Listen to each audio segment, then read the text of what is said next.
Les deux grenouilles à grande bouche. Vous connaissez la grenouille à grande bouche et sa terrible histoire? Mais si, voyons, la grenouille à grande bouche un peu pénible qui va voir tout le monde et qui demande tout le temps « Et toi, t'es qui toi? Qu'est-ce que tu manges toi ?»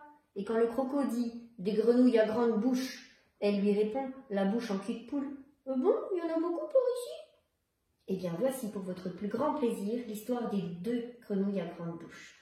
Une histoire qui s'est passée il y a tellement longtemps que même les plus vieux pépés n'étaient pas encore nés. 1, 2, 3, tournez la page. Les deux grenouilles à grande bouche.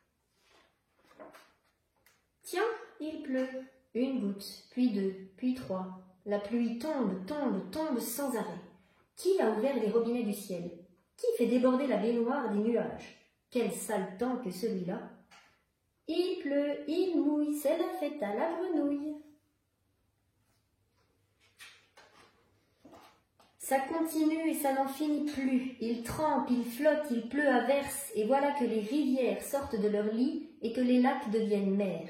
Quel déluge, quelle catastrophe! Tout le monde perd la tête, sauf une famille qui construit un bateau. Un bateau pas que beau, un bateau solide et aussi grand que possible. Chantons sous la pluie, nous chantons sous la pluie. Hélas, il n'y aura pas de place pour tout le monde, dit le capitaine. 2 de ci, 2 de ça, 2 de chaque, un chacun et une chacune. Pas moyen de faire plus, pas moyen de faire mieux. Le capitaine commande et la mère veille. On fait entrer les beaux animaux, normal. On fait entrer les terribles, pas le choix. On fait entrer les pénibles, c'est ainsi. Et on fait entrer les pires. Ah non, pas elles. Oh, pas les grenouilles à grande bouche. Bateau sur l'eau, la rivière, la rivière. Et si. On fait entrer les bizarres aussi. Dès le début sur le bateau, c'est la galère. Tout le monde est serré, personne n'a choisi ses voisins, et en plus, il y en a qui chantent. Et qui chante mal? Les grenouilles à grande bouche. Qui chante fort? Les grenouilles à grande bouche. Qui chantent tout le temps? Les grenouilles à grande bouche. Il était un petit navire, il était un petit navire qui n'avait jamais navigué, qui n'avait jamais navigué, ohé, ohé.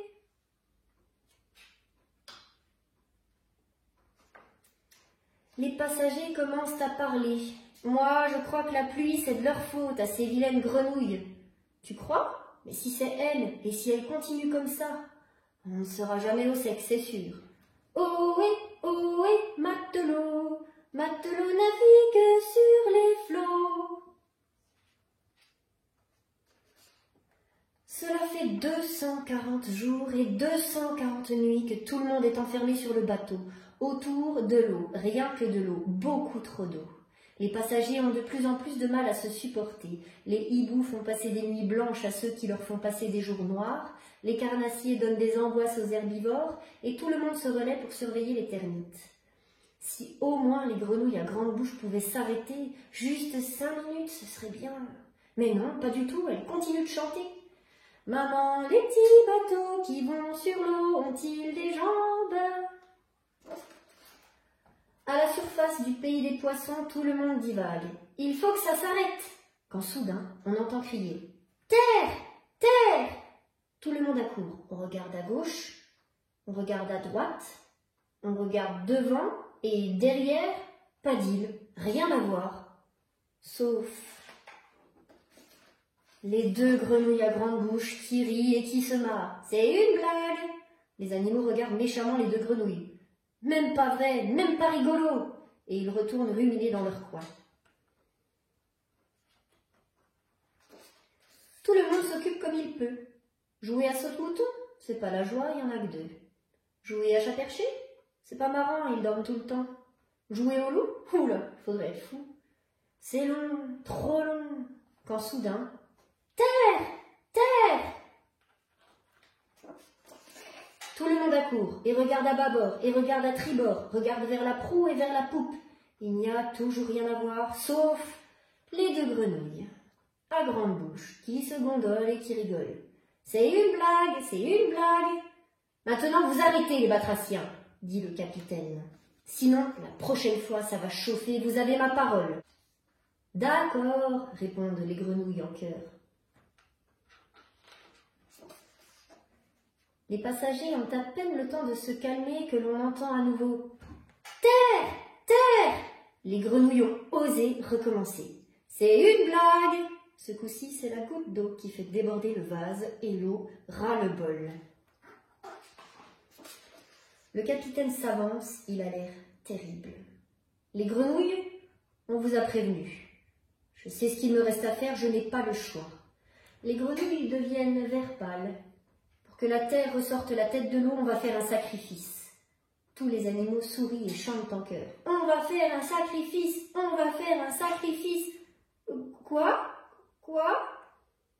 Oui, continue le capitaine en sortant son sabre d'abordage. J'en suis sûre maintenant, c'est ça qu'il faut faire. On va zigouiller quelqu'un de vert, quelqu'un qui a une grande bouche. Et pour être sûr, on va liquider la paire.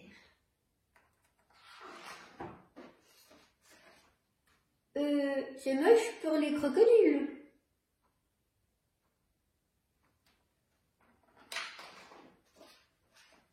En entendant ça, les crocodiles sursautent et se mettent à pleurer.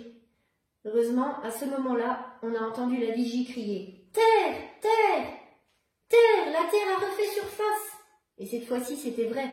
Tout le monde allait enfin pouvoir descendre du bateau et retrouver sa place sur terre. Depuis, les crocodiles ont les nerfs fragiles et ils pleurent pour un rien, c'est bien connu. Ils ont aussi gardé une dent contre les grenouilles à grande bouche. Maintenant, vous savez pourquoi. Et les grenouilles à grande bouche? Elles continuent de plus belle, toujours prêtes à casser les orteils et les oreilles. Elles chantent. Ah, les crocrocros, les crocrocros, les crocodiles, sur le bord du Nil, ils sont partis, n'en parlent plus.